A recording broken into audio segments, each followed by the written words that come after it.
What are the most common mistakes guys make after their wife stops loving them? That's a great question, mainly because most men end up making the exact same blunders. I have this theory that a guy in this situation starts scrolling the internet, stumbles upon some fantasies written by random copywriters, and tries to force all that nonsense into his actual life. Whenever I'm trying to learn something new, the first thing I ask isn't, what should I do? It's, what should I absolutely not do? So, let's get into that today. I've written down a few pieces of really bad advice that are floating around out there. Bad advice number 1, try to make your wife jealous. If you do this within the first 3 months after a divorce, or worse, before it's even finalized, you are handing her a golden ticket to call you a player and a womanizer. You are literally destroying your own chances of ever getting her back because she'll just soak up even more negativity than before. And don't kid yourself, she is definitely going to talk about this with her best friend or her mom. They'll tell her, see, he's already got another woman. We were even trying to talk you out of leaving. You were 100% right to walk away. At this moment, it actually benefits your wife to pump herself up with negativity while she's packing her bags, and you're just helping her do it. The second piece of terrible advice, help her with everything and constantly offer your support. Be involved in every part of her life.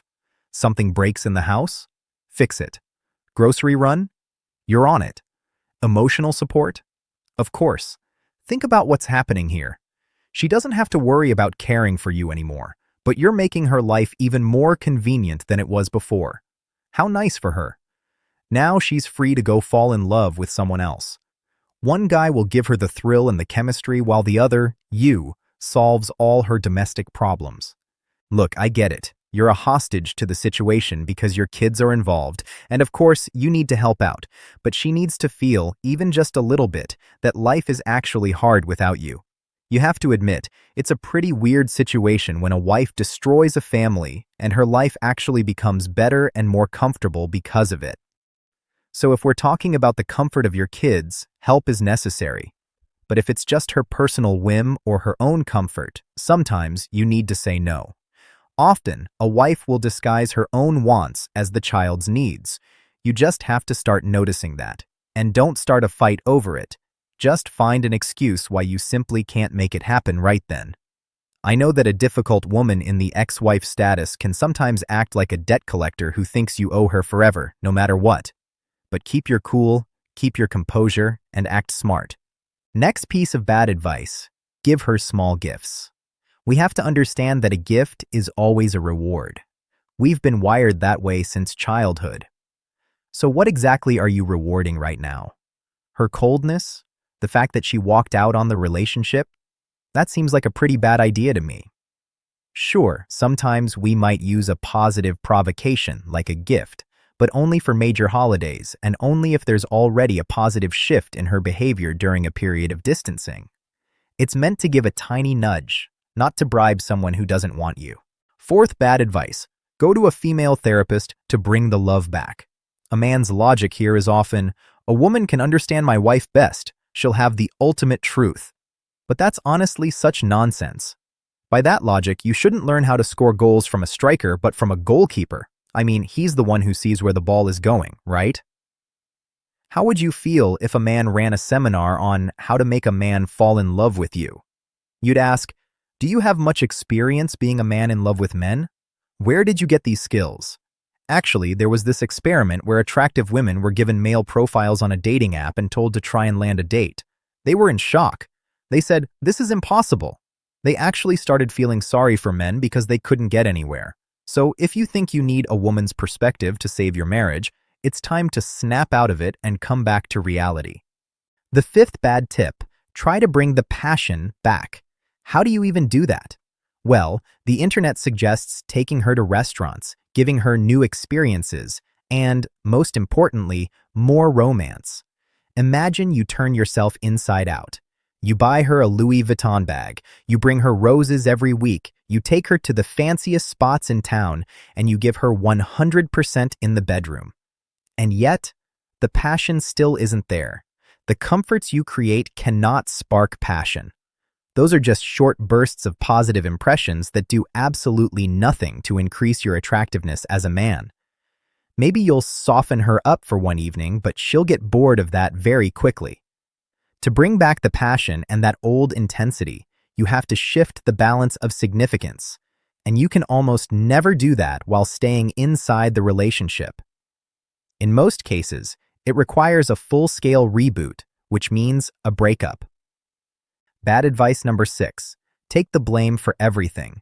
The second you do that, you completely strip her of any guilt. Then the typical script follows. The wife stays with the husband for a little while, but not to fix things. She stays so she can play the role of the victim, almost a martyr who is putting up with such an awful man. Meanwhile, she is mentally preparing everyone she knows, friends, family, for the fact that the relationship is doomed. It's a sneaky way to clear her conscience. I've seen these conversations happen so many times.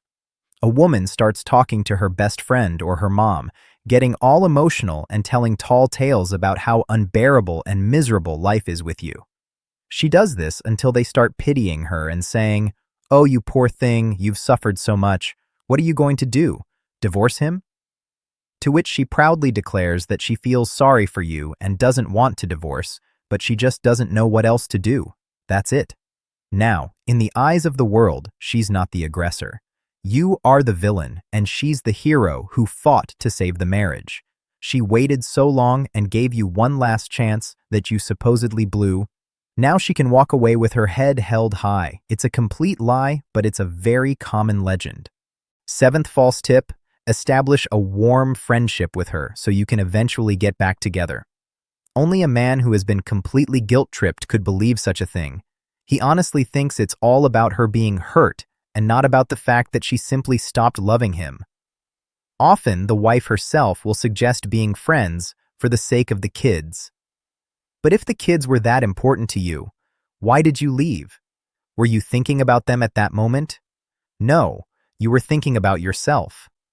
It's like buying a laptop, accidentally scratching it, which is a problem, and then breaking it over your knee and demanding a refund, saying, "I'm the customer, I'm always right, give me my money back." Except in our case, the words are, "I'm the mother, this is your child, and you owe us." She basically gives the man 2 choices. Either he does exactly what she wants, or one day she'll call him a cold, deadbeat father. Every man is terrified of hearing that, so he submits to her will. But she doesn't want to be your friend. She just wants to silence her own conscience. She wants you to pretend everything is fine and that nothing bad is happening. You'd actually make her day if you said, "Go, run toward your happiness and find a new guy." She'd thank you for it, but then she'd lie again and say she isn't looking for anyone right now. Right. That's exactly why she left. It turns out the woman can afford to be a bad mother and wife, because a good mother doesn't break up a family, but you have to be perfect. Only then will the hostage be okay, and the kid will never hear bad stories about daddy. I know this sounds harsh, but in many cases, this is exactly what it looks like.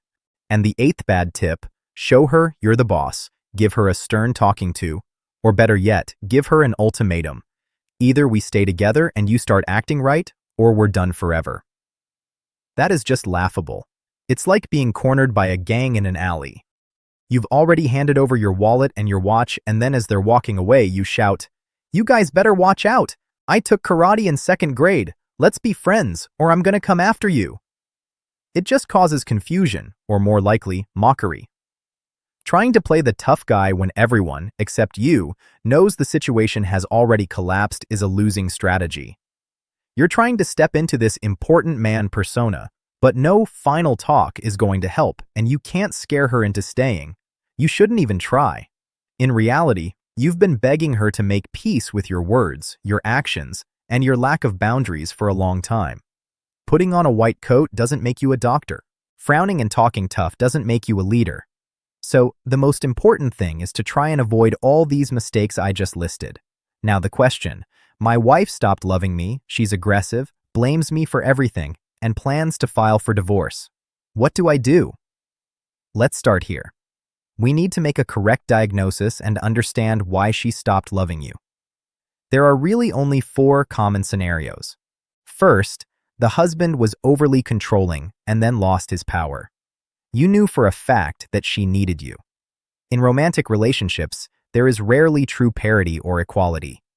One partner almost always knows the other one needs the relationship more. It's like a boss and an employee. They can be friends, go fishing together, talk heart to heart at a bar. Know if a critical situation or a big fight comes up, everyone reverts to the position they actually hold. In this first scenario, the man was the boss, but dominance can make you blind. We start losing touch with reality. The man was harsh and arrogant where it wasn't needed. Eventually, the woman builds up this sense of injustice, and one day, she decides she isn't coming back to make up. Her sudden distance triggers a massive oxytocin release in the man. For the first time in years, he's the one who wants to apologize first. That's the oxytocin talking. It changes your state of mind, and you get this obsessive need to make peace. But if she refuses, your anxiety spikes, and you start making mistakes. What's the result? The boss acted unfairly, so the woman only obeyed as long as she was afraid. The moment you showed weakness, the relationship changed forever. Now she's in the manager's chair. This is a rebellion. You look weak trying to settle her down. It's impossible. You can't roll back years of built-up resentment, and her massive grudge is going to hit you like an avalanche. She'll remember every tiny thing from the last decade. The irony is that if you suddenly become the nice guy, it won't help. You can't bribe her into liking you again. In fact, her attraction will only drop because you've lost your authority and she can't forgive the past. The second scenario is similar but softer. A lack of gratitude and positive reinforcement. It's obvious that in the past, your wife was in love with you, which means she was looking for invisible levers of your approval. A woman needs to know exactly what she needs to do to make you love her more. If there was no positive reinforcement from your side for her good deeds, she concluded that you just didn't care. Imagine an employee staying until midnight, giving 110%, and the boss doesn't even notice. What happens? Eventually, they say, "To hell with this. Why am I even trying?" The danger is that she keeps looking for those levers. One day, by trial and error, she'll try creating a problem, a conflict, or even making you jealous to see your reaction. Women are very attentive to details. If she sees that this got an emotional response out of you, or that you went running to make up with her, she found the lever and she's going to use it. And here's the trap. If you suddenly become all loving and good, she'll link your new behavior to her destructive actions. She'll think, "I act bad and he treats me better. Great." It's vital to remember that rewarding a woman is just as important as correct, timely, and proportionate consequences. If there's no balance, the relationship is toast.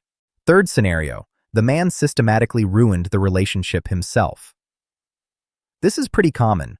A guy gets bored in a normal relationship. He starts snapping at her, making up reasons to be jealous, cheating, all that. The second the wife tells him to get lost, the fog clears, and he thinks, "What have I done? I need her back." He truly believes he just made a mistake. You can accidentally step in a puddle. You can accidentally trip and fall. But you don't accidentally spit in the face of a wife who loved you.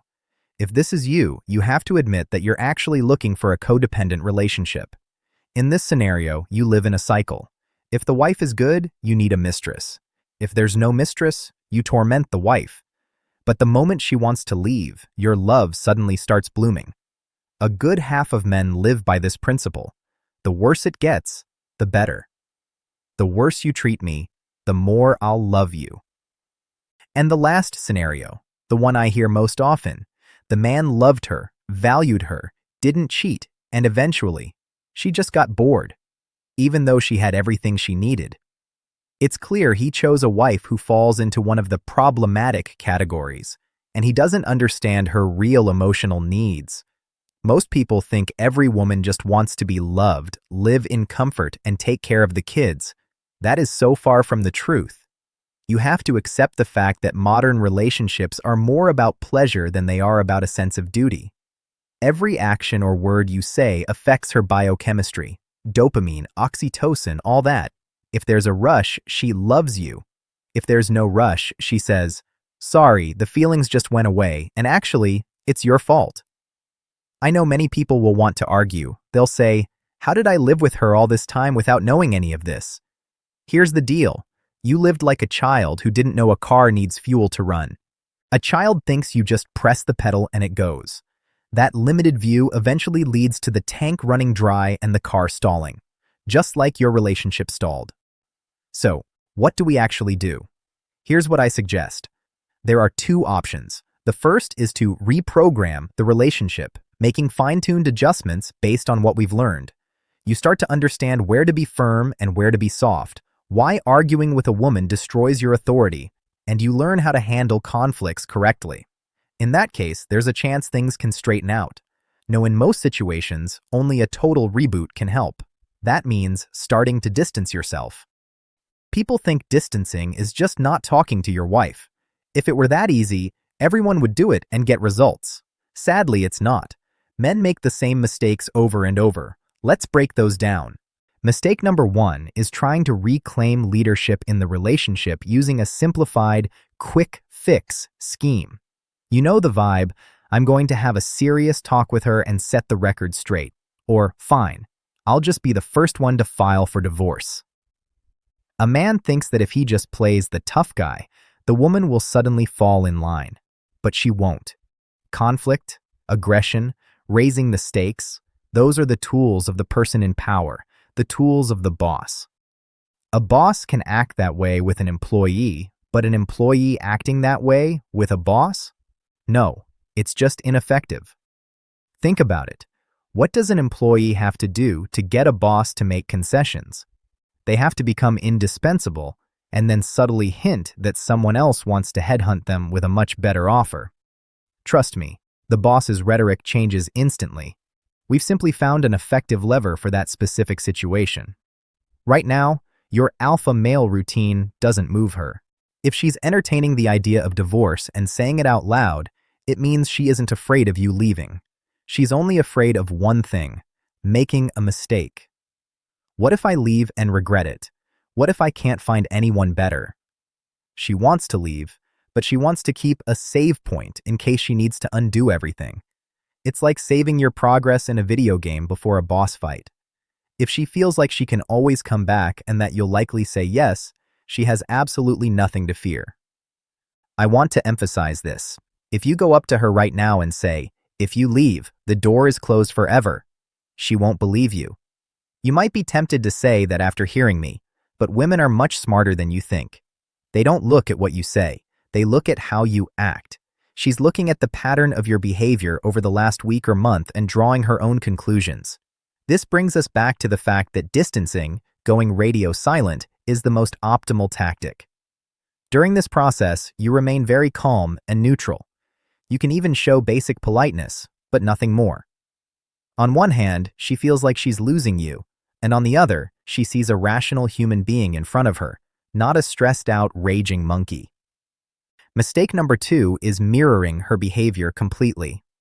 I get messages saying, "She doesn't text, so I don't text. She wants to talk on the phone, so I talk. She wants to spend the weekend together. Why not?" That man is making a fatal error. He thinks this friendship format keeps her from forgetting him and lowers the chance of another guy showing up. It's the exact opposite. Your communication right now is acting as an anesthetic.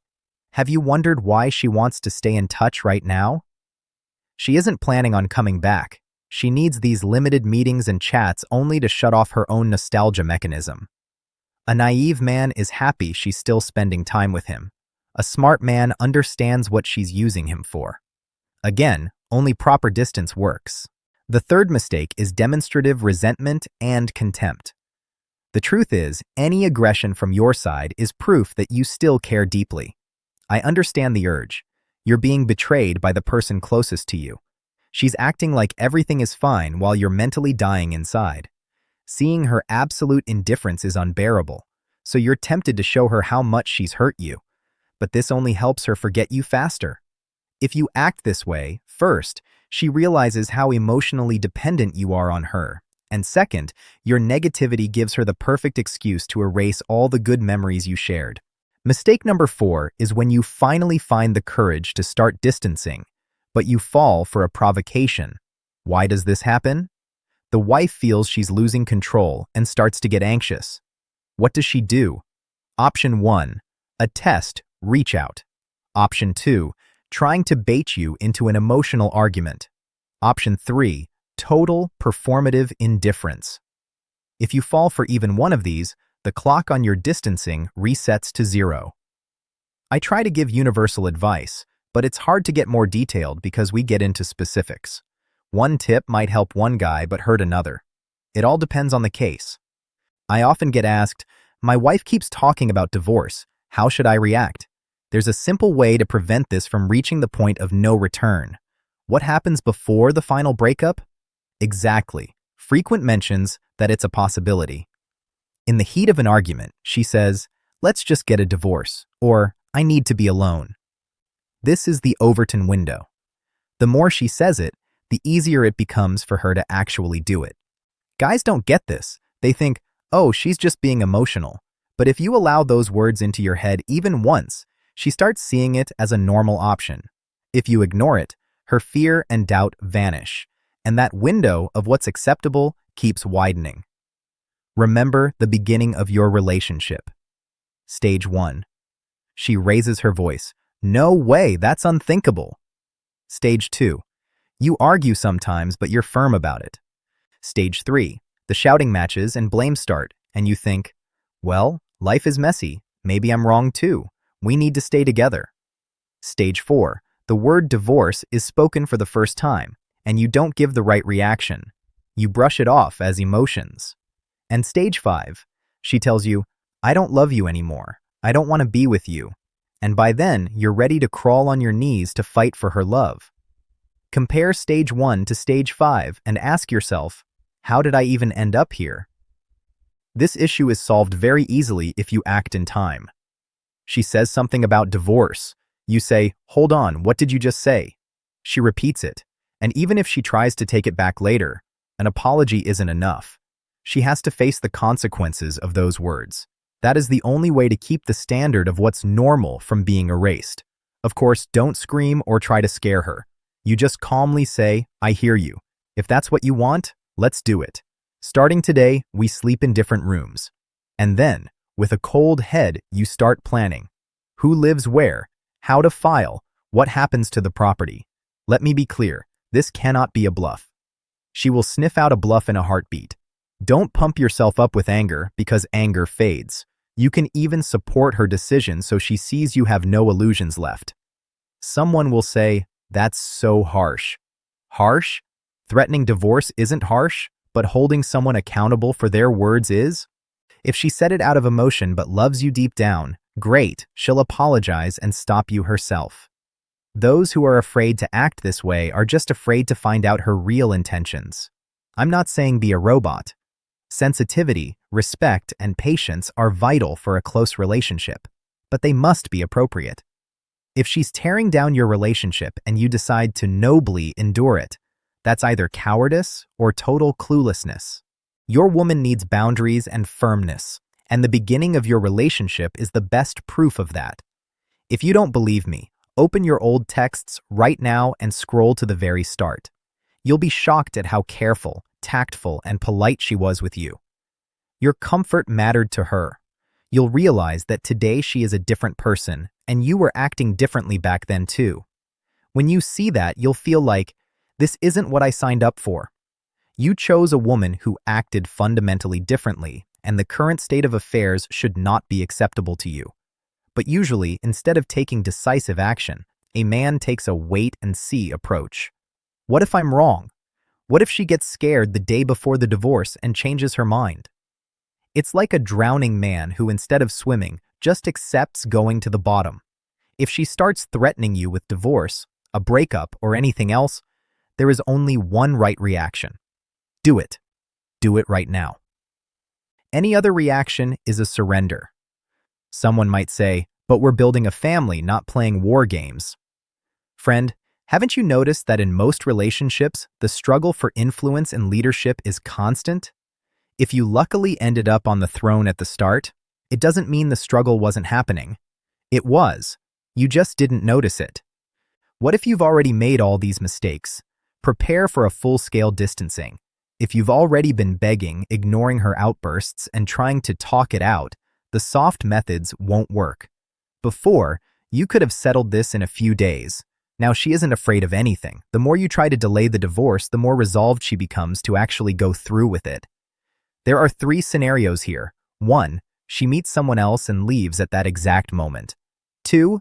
She moves out, dragging out the breakup to kill her own fear. 3.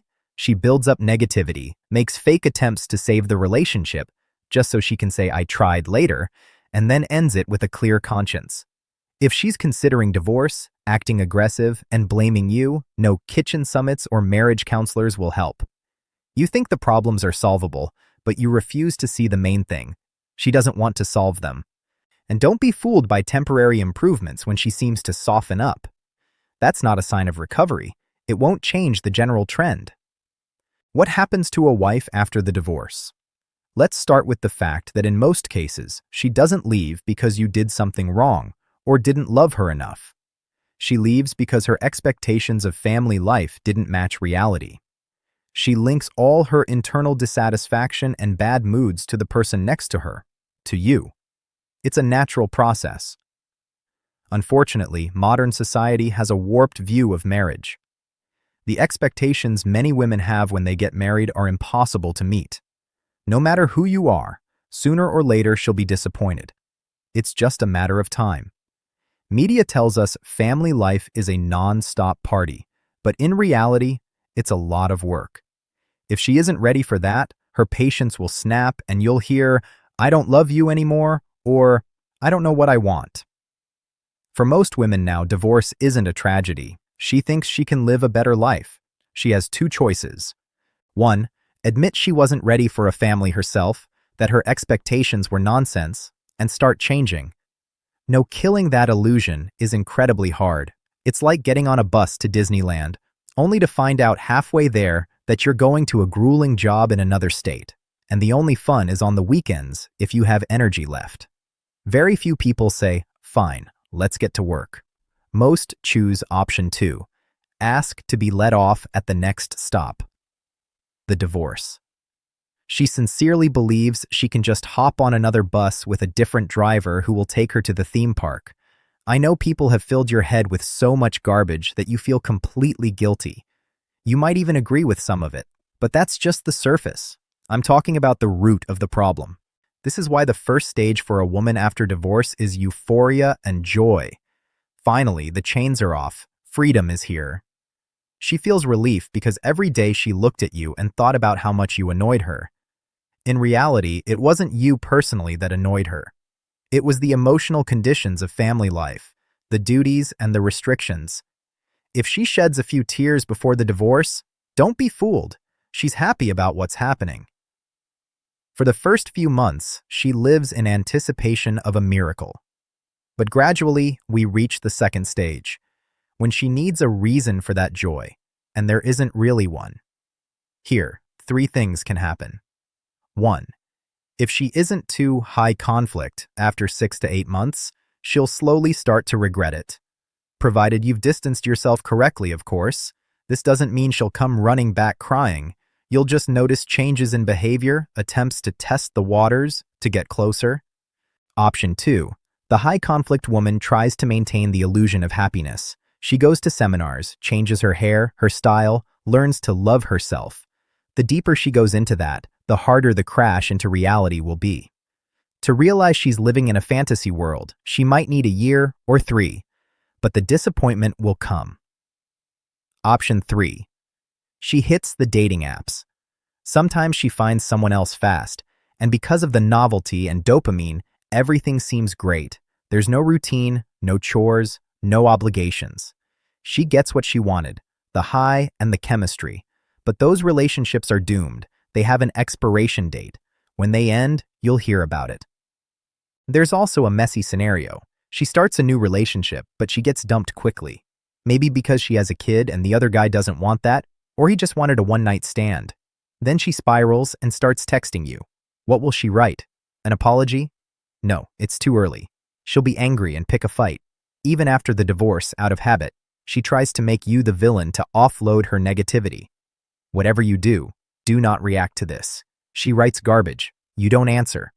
And finally, the slippery scenario. When she tries to stay in touch to be friends, she says, "It's for the kids. Be a man." Why didn't you stay in the family for the kids? The nerve it takes to say that. She just wants to keep a communication channel open. She'll show fake sympathy, asking, "How are you? How's your mood?" She's waiting for you to say how miserable you are without her, so she can say, "Oh, here you go starting a fight again." So you're supposed to lie and say everything is great, and she'll say, "I'm so happy for you." It's pure hypocrisy. She doesn't care about you. She just wants to feel like a good person. There's a simple rule of life. Two partners cannot feel mutual passion for years. It's always finite. No, people lie to themselves thinking, "I just need to find the right person." Understand this. It is physiologically impossible. For one of the partners, the chemistry will fade after 2 years max, sometimes sooner. And since your ex and her new guy are addicted to that passion, they're in for a sad ending. The timer has started. Every day, the dopamine hit gets smaller. She might post happy photos, but soon she'll need a bigger dose, and it won't be there. She drained all the dopamine out of your relationship and went to look for it elsewhere. Why would she come back to you? She can cycle through guys forever, but if you distance yourself correctly and don't take the bait, one day her feelings for you might just reignite. I often get clients saying, "I want to fix the relationship for the kids." I understand that, but only in 20% of cases is she a low-conflict woman where distancing will show results in 5 or 6 months. And then we adjust your behavior. Because if you ended up in this situation, it means you were thinking naively. You thought being a good husband, not drinking, not cheating, bringing home the paycheck, was enough to be loved. But it works differently. There are non-obvious emotional needs a woman has that you need to meet. For the first 3 or 4 years, you could get by on chemistry alone. No skills required. But after that, when the crises and the routine hit, the relationship starts to crumble. In 80% of cases, her issues are obvious, and she has to play out the whole script until the end. She won't give up her illusions until she's disappointed, probably more than once. She'll have to eat a lot of pain. Distancing is still necessary, but it won't be fast. And in every individual case, you have to decide, is this worth it or is it already over? Viewer question. My wife got really into psychology, and our relationship has taken a massive turn for the worse. She's already thinking about filing for divorce. What do I do? Friend, you came to the right place. Let me break this down for you. The thing is, when a woman gets deeply involved in pop psychology, she often goes through what I call a total personality split. It's a situation where a person completely distances themselves from any form of responsibility. Suddenly, she can act however she wants, and it's all explained away by childhood trauma. They'll tell you that her bond with her father was broken when she was a kid, or that some unfulfilled need or suppressed emotion has bubbled up to the surface. The end result? She does whatever she feels like, and then says, "I'm not to blame. It's just my inner feelings." To a woman like this, the very idea of making a firm decision and standing by it is repulsive. Why? Because a grown-up decision requires setting aside immediate emotions for the sake of a greater goal. Look, you got married. It's logical that your goal is to be a great mother and wife, to be grateful and loving. But instead, she starts scanning herself for vibes. How you looked at her, where you set a boundary, why you didn't give her enough feminine energy. Any of her mistakes get boiled down to one thing. A woman is a mirror. Whatever energy you, the man, put out, that's the response you get back. By this logic, her disrespectful behavior is your responsibility, not hers. Men often don't realize they're walking on incredibly thin ice. On any given day, a wife like this can just decide she's disappointed in you. Her feelings told her so, or her inner voice, which she claims she's powerless to resist. These people always take the path of least resistance and maximum pleasure. She can't have any complaints about herself. She's been taught to love herself above all. She's read a couple of trendy books along the lines of "do whatever you want," and armed with that motto, she goes off to destroy yet another family. Why do I say destroy? Because slogans like live only for yourself are great for a weekend in Vegas, but they are poison for a long-term marriage. You have to understand, you will never be the head of the house with a woman like that.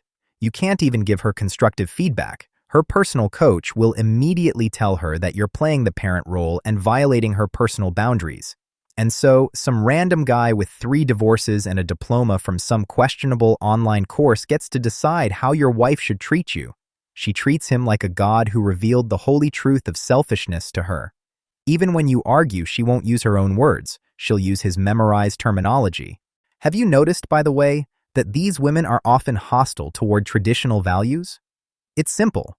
Tradition and religion imply discipline, fighting temptation, and personal accountability. But modern pop psychology and esotericism say the opposite. Surrender to your feelings, or you'll be miserable tomorrow, and it's all your man's fault. For them, psychology is like bleach. It's a powerful tool to legalize raw egoism under the mask of finding oneself. These women can be incredibly cruel, but you won't realize it until the very end. I recently had a case where a man did literally everything for his wife, and when she stopped loving him because she lost the feeling, she told him, "Never call or text me again. You are a negative trigger for me." Do you hear that? Not even a human being anymore, just a trigger. Zero empathy. It's impossible to predict her actions because she doesn't even know what will pop into her head tomorrow. For a person like that, concepts of morality and conscience are replaced by complexes. Her life doesn't belong to her or to you.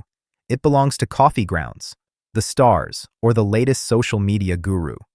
If you suggest she live decently and with a conscience, you'll be labeled a backward manipulator. By the way, these self-actualized girls often drive a wedge between you and your loved ones. Your relatives and friends can see that the relationship is a mess. So she starts in, "Your mother is jealous of me and your friends are just losers. Look at their wives. You can't look at them without crying. They just sit there, staring into their husbands' mouths, no opinion of their own. I'd give them a book on the inner bitch to read, but it's too late for them. And if you end up in a social setting with her, you'll notice her acting provocatively with other men. Try to call her out on it, and she'll eat you alive. She'll say, 'You're a prude. You don't fit our vibe. Go play bingo with the old men. Find yourself a simple girl to cook you soup. I'm going out to exchange energies.'" We're talking about women who could honestly be diagnosed. She might say, "During my meditation, I had an insight. We need to break up, and I'm flying to Bali." You try to talk to her about work, about commitments, and she goes, "You're ruining my flow. This is my place of power. You aren't growing. You don't love me. I'm tired of hearing about your problems." I'll be honest with you. Don't hope she'll change. The books tell her, accept yourself no matter what. For her, feeling remorse is psychological torture. Why do men fall for this?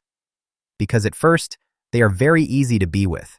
They're so airy, positive, and low stress. But as soon as rules and responsibilities kick in, everything falls apart. In the beginning, her ability to find the positives seems cool, but in the end, it's definitely not going to make you happy. I once saw a comment under a post about divorce that had almost 700 likes. A woman wrote, "A first husband is like a baby tooth." Think about the level of cynicism there.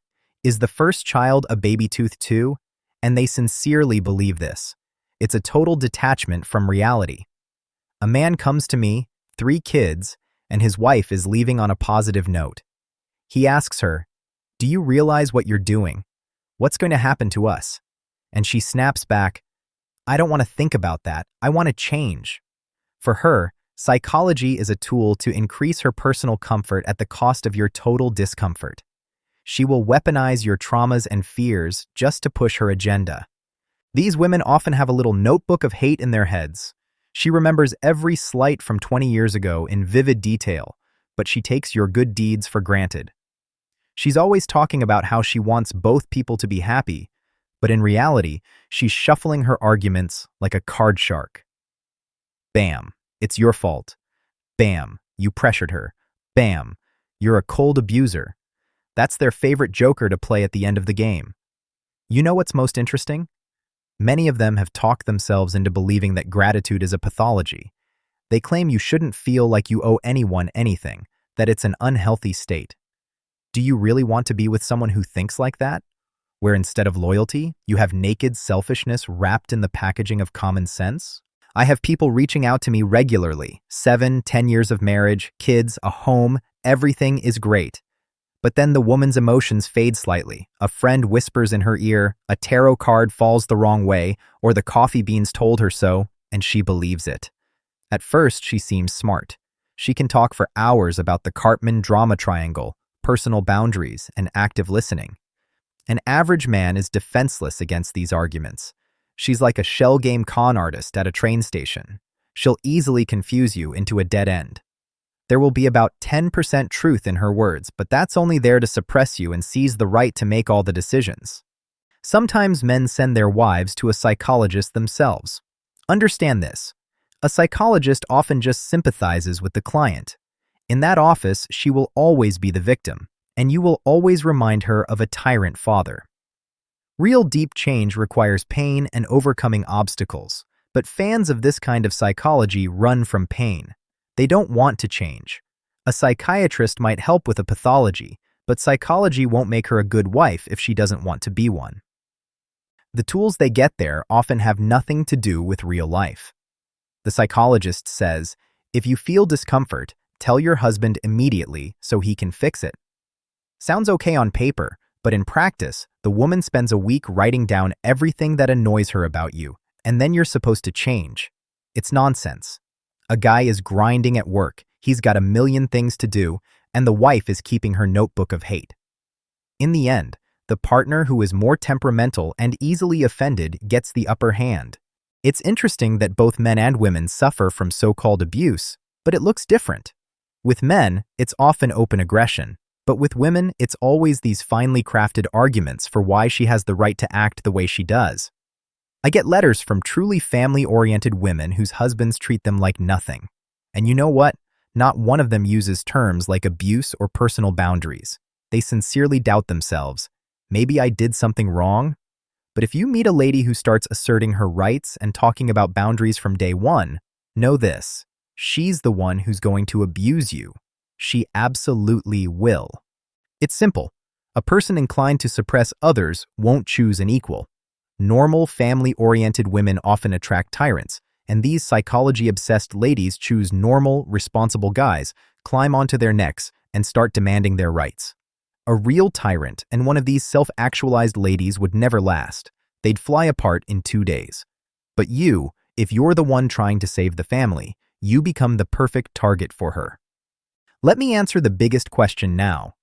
Your wife was normal, but once she was inside the relationship, she started getting into psychology with all the consequences that follow. To a lot of people, it looks like a total accident, like she just stumbled across some video and the creator was so convincing that the marriage ended up falling apart. But that is not how it works. It's actually completely different. It isn't about someone's authority or their public speaking skills. The core of the issue is that this woman didn't have a clear or correct worldview to begin with. Her emotions for you had already dipped, she started hoarding negativity, and there was a lot she wasn't happy with. She just didn't say it out loud for a while. Then she happens to see a video, or maybe she even starts looking for one herself, and this creator becomes an idol to her. She hangs on every word. Why? Because they are telling her exactly what she wants to hear. She just needs to legalize her departure, to find a justification for her desire to throw it all away. That's why, when you try to pull her back to reality, it's completely pointless. I have never seen a single story where someone managed to talk sense into a woman under these circumstances. She is living in a virtual reality right now, and only a painful collision with real life can snap her out of it. And that, as a rule, involves distancing and, unfortunately, divorce. At this phase, there is no other way. Now, I'm going to explain the real reason why a wife actually loses her feelings. There is something called the Benjamin Franklin effect. It basically says that when we care for someone and support them, we actually start to love them more. Furthermore, if you don't have feelings for someone, there is only one way to fix it. Start performing acts of love. Sometimes you have to force yourself to do it until the feelings actually arrive. Philosophers have talked about this. Priests recommend it, and it is a practice that really works. To avoid internal conflict, our brain tries to explain to itself, why am I investing so much in this person if I don't love them? After a while, the brain finds the answer. It must be because they are a close, dear person to me, and you start to love them for real. But nobody talks about the fact that this principle works in reverse too. If a woman stops respecting her husband and starts being rude or insulting, her brain looks for a justification for that as well. She can't be a bad person who is hurting a decent man, right? So the problem isn't her, it's you. You aren't actually that good, her ego decides. Every time she was rude or nasty or silently devalued your work, she started to hate you a little bit more. Men wonder, why doesn't my wife have a single ounce of sympathy for me? It all starts with the small things. If a person is rude to someone, they almost always start justifying their action. I did the right thing. The situation forced me. It's his own fault. And in the end, they start treating the victim poorly, even if that person did nothing wrong. It's the same with a wife. Her irritation and resentment might not be caused by your behavior at all, but by her own destructive mindset, which her brain is trying to justify. You turn from a normal guy into a monster. Your image in her eyes changes, and definitely not for the better. What conclusion can we draw here? For a wife to love you, she has to invest. Only emotional and physical investments in a husband allow her to feel that he is valuable and necessary. People usually think, if someone loves you, they will invest. But actually, it's the opposite. If a woman invests in the relationship, only then can she love. At the beginning of your journey, it was probably like that. She cared, she tried. But everything changed when the baby came, or maybe even earlier, during the pregnancy. You started helping her more than she helped you. It seems natural. We aren't going to make a pregnant woman do heavy labor.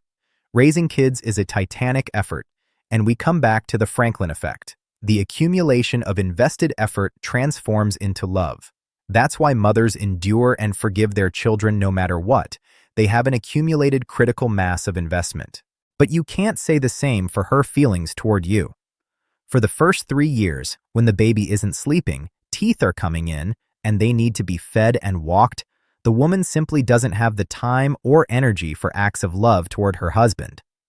Out of good intentions, you try to make her life easier, and you take everything on yourself. At that moment, her value in your eyes grows, but your value in her eyes drops.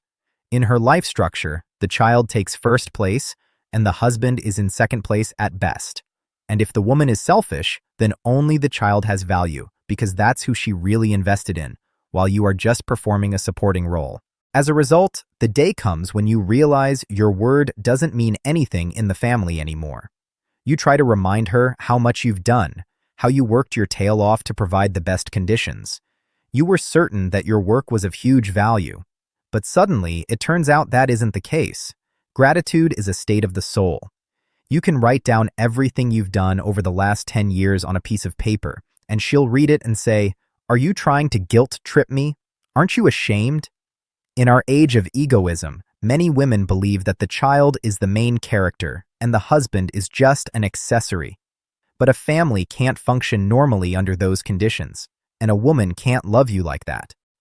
If the child becomes the center of the universe, everyone ends up miserable. The child, the wife, and the father. It's not about loving kids less. It's about making sure respect for the husband remains unshakable. Now you understand the kind of reverence and authority a woman should have for a man even before starting a family, so she doesn't end up disappointed in him later. I have studied interesting research on hundreds of literary works, letters, and treatises to understand how people's expectations of marriage have changed. The first graph, family and pleasure, shows a steady rise. Family became associated with a high and personal enjoyment. The second graph, sense of duty and responsibility, shows a sharp decline. It makes sense. Pleasure doesn't involve commitment. Modern relationships are often called complementary consumption. Family has turned from an institution focused on work and survival into a pursuit of pleasure. But we know that you can only ride the dopamine of infatuation for so long. Why do women in the US and all over the world initiate divorces more often than men? A woman is in a vulnerable position only at the very beginning, when you are deciding whether to marry her or not.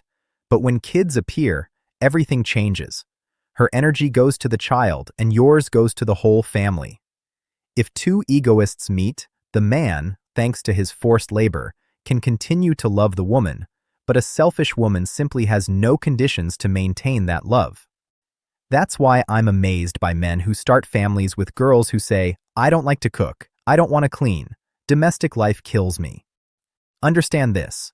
Cooking and cleaning are a vacation compared to the psychological load waiting for her in the future. If a woman isn't used to working for the sake of others, she will leave one day. And that work is important specifically inside the home. She can grind at the gym or at work or be obsessed with a hobby, but that's different. There, she is getting dopamine for herself. Working in a relationship, on the dry, without that immediate payoff, is a completely different quality of effort.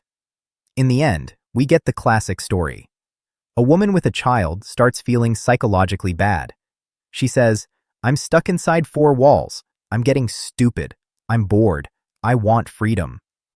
Motherhood is an exam that emotionally dependent and selfish women fail. It seems to them that family life is a torment and that real life is passing them by. Let's summarize the factors of why the wife stopped loving you. Phase 1. She didn't have a habit of working for the relationship and had very little investment in you. Phase 2. The child appears, and all attention shifts to them. Phase 3. You are the one investing in the relationship, while the wife only invests in the child. Phase 4. The child becomes the boss of the house, and respect for you evaporates. Phase 5.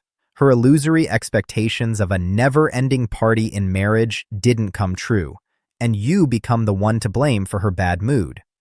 The sixth phase is activated through the Benjamin Franklin effect. Out of her own sense of helplessness, the wife starts acting out, behaving provocatively or even rudely, and then her brain frantically searches for arguments for why you are the bad guy. Phase number 7 happens after some time has passed. This doesn't happen overnight, and you hear the phrase, "I don't love you anymore." That's it. Game over. It turns out this turning point didn't happen yesterday, but several years ago. You can look back at how she treated you before the child came, before you got married, and compare it to what you have now. Essentially, everything I've described is practically inevitable. Let's call it a crisis, and this relationship crisis is waiting for everyone. Whether you can survive it or not depends entirely on your core beliefs. If, for a person, a relationship is only about pleasure and butterflies, then it's going to be extremely difficult. The complication of family life is that the person who ends up as the hostage is usually the kinder, more honest, and more moral individual. Sometimes it's the woman, sometimes the man. It turns out that the partner who protects the relationship ends up being the most vulnerable. The horrors in family life happen because when it's just a casual relationship without commitments, maintaining balance is easy. If a woman starts acting out, you just say, "Goodbye, we're done." But when there are kids, the kinder partner is a hostage. He can't just pack up and leave, and that means the more selfish and cynical partner gains absolute power and can do whatever they want. If you ask most people why they need a relationship at all, they'll say, well, obviously for love, pleasant experiences, and sometimes kids. But what if all those pleasant feelings go away one day? They're just gone. What then? That person will say, well, we need to figure out what the problem is and try to fix everything. But in reality, they are just looking for a half-hearted way out. I wish you the best, and that's why I'm letting you go. That's why I'm leaving. Yeah, that's how people usually lie to themselves. The partner inflicts damage on the other person by devaluing and abandoning them, all while claiming it's better for everyone. What happens when two people meet where for one, the relationship is about a sense of duty, and for the other, it's primarily about infatuation and pleasure? In that case, the first partner will end up in a dependent, weak position, and the second will treat them very cruelly and cynically. Maybe not right away, It takes time, but it happens nonetheless. You hear these stories where a woman takes care of the baby, stays up all night, cooks, keeps the house spotless, and the man couldn't care less because his feelings have faded and the attraction isn't what it used to be. And sometimes it's the opposite. The man is grinding and working his tail off just to make life better for his family, and the woman only gets more entitled and starts treating him like the hired help. The conclusion is simple. If a person associates relationships only with pleasure, they constantly need a dopamine fix. That means travel, new impressions, a change of scenery, a fancy wedding, and all the rest. But when a child arrives, that child cuts off all that dopamine. There's no time, there are tons of restrictions, and as a result, the partner starts feeling bad, and they'll start treating you worse too. It's a process of accumulation. The breakup might happen a few months or even a few years after the conditions changed. Most likely, that's exactly what happened to you. You know what else surprises me? Even those men who try to figure out the situation still try to negotiate with their wife, have talks, try to prove or explain something, or even start arguing. But none of that will help. When a woman says she doesn't see a future, that there are no feelings and she doesn't love you, she is talking about her sensations, and you're trying to sign some kind of peace treaty with her. You keep thinking that preserving the relationship is the priority for her, but the issue is different. The relationship simply stopped giving her pleasure, and that's it. To you, that doesn't seem like a valid argument, but to her, it's the only argument that matters. That's how people live.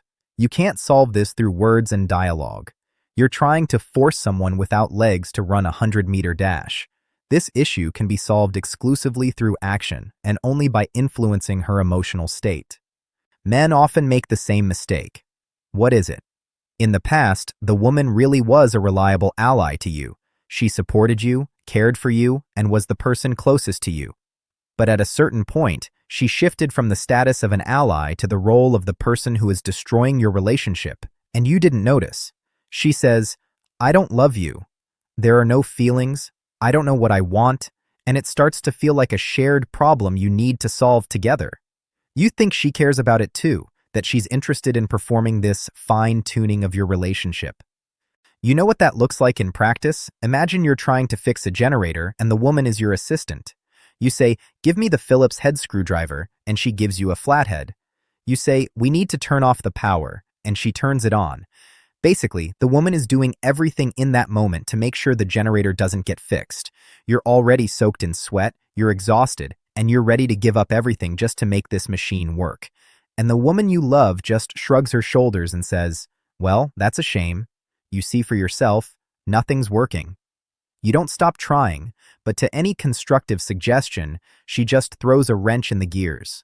It's hard to notice at first, and it's hard to believe, so a man refuses to understand what's happening. Is she upset in this moment? Yes, absolutely.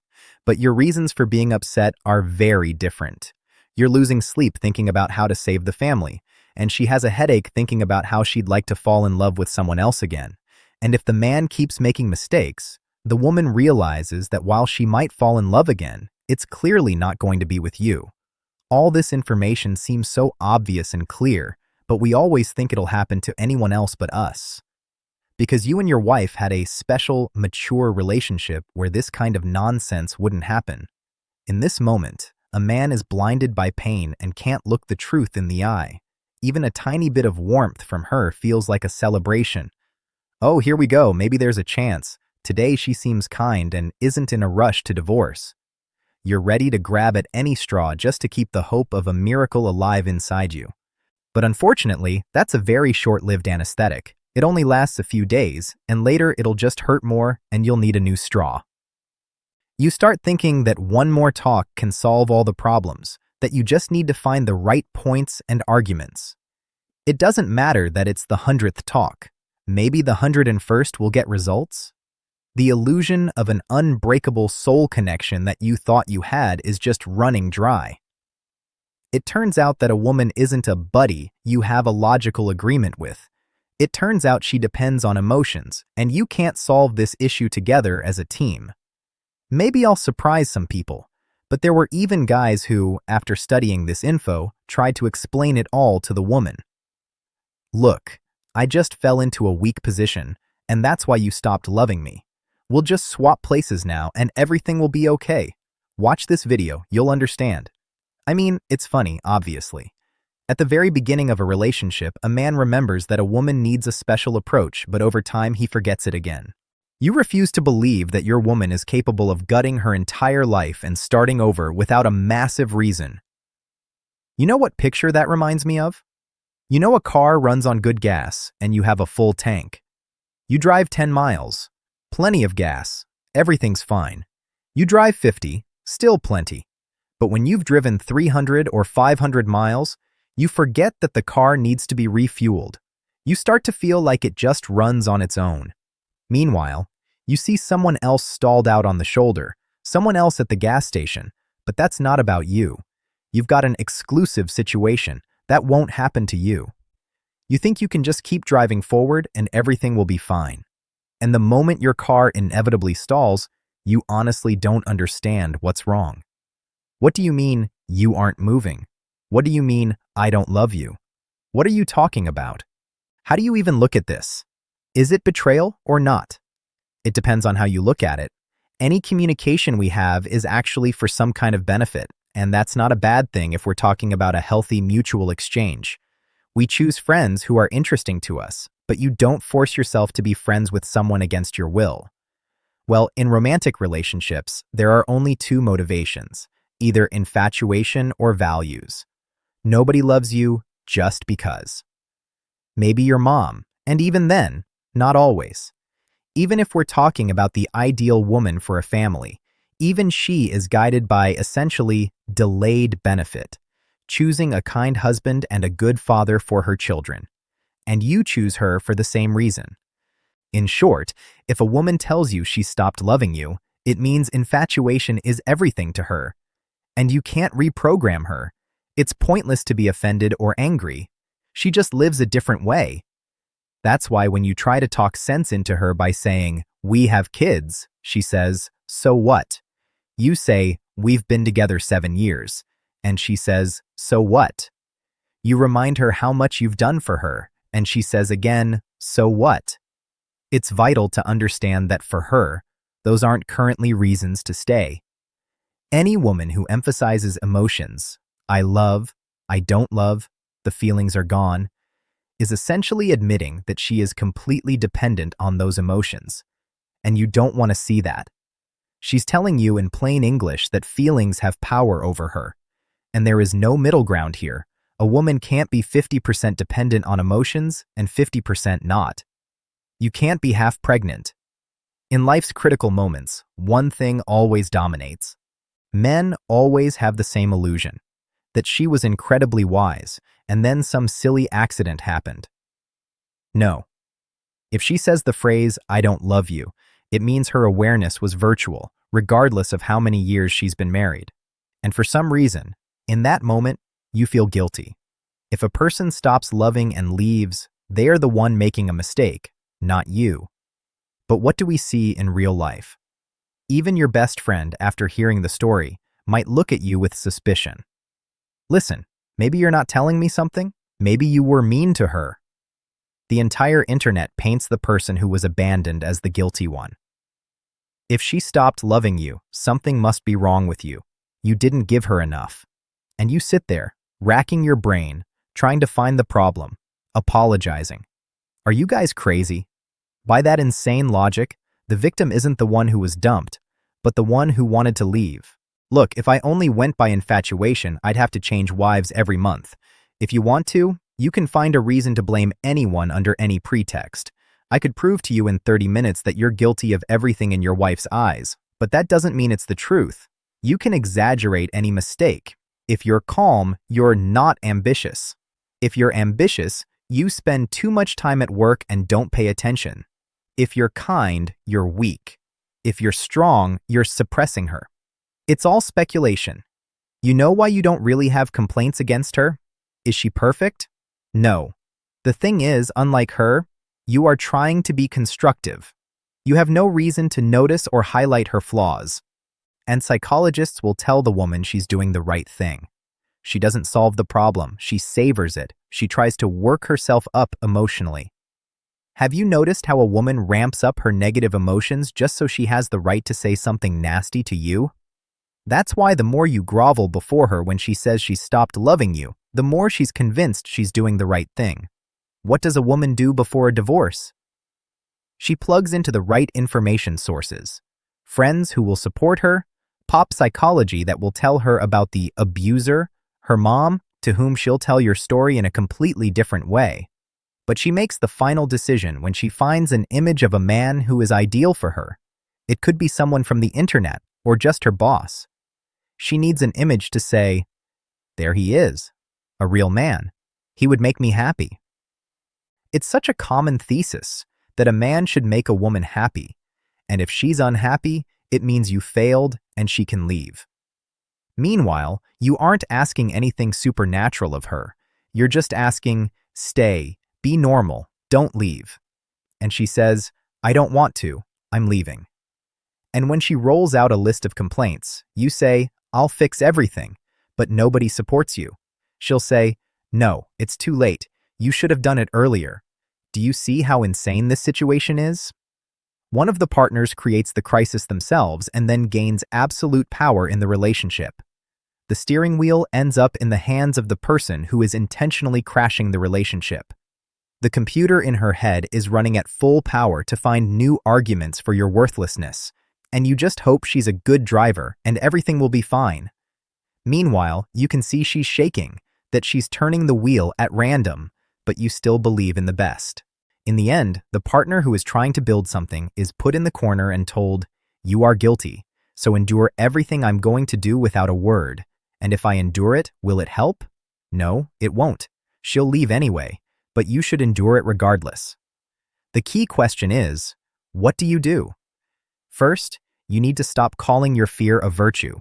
The wife is destroying the relationship, and you're rewarding her for it with your good behavior? Do you think she doesn't notice? She acts worse and worse, and you treat her better than ever. Why would she change anything? It's important to understand that there is no nobility in this. Are you doing something good for the kids? No, it's a bad example. For the woman herself? No, you're showing her a bad rule for life. Will it help save the relationship?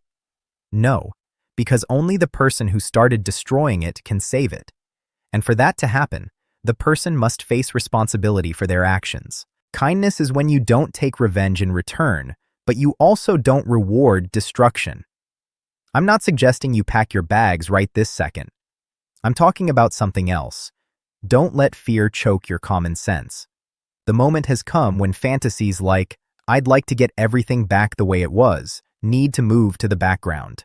That's no longer relevant. What's relevant is only what you need to do correctly in this situation. A man who is strongly attached starts blaming himself to justify his desire to stay with a woman who is acting destructively. He remembers some slights from 20 years ago. What does that have to do with what's happening now? Stop looking for arguments to justify your neediness. There are only a few situations where a woman leaving can be considered justified: heavy addiction, cheating, or when the man is absolutely infantile. But those people don't come to me. If she focuses on feelings, I'm leaving because I don't love you, then you aren't guilty of anything. She appeals to feelings when there's nothing else to say. Sometimes she tries to find pretexts. You start answering them, which you shouldn't do. Ultimately, when you've answered all her arguments, she'll say, none of that matters, I don't want to negotiate with you, I just don't love you. And there's no answer to that. Therefore, if you found yourself in this situation, it's important to start acting correctly in time to better understand your wife's motivation and avoid making fatal mistakes. Thank you to everyone who liked and subscribed to the channel. I'm looking forward to your opinions in the comments, and I'll see you in the next video.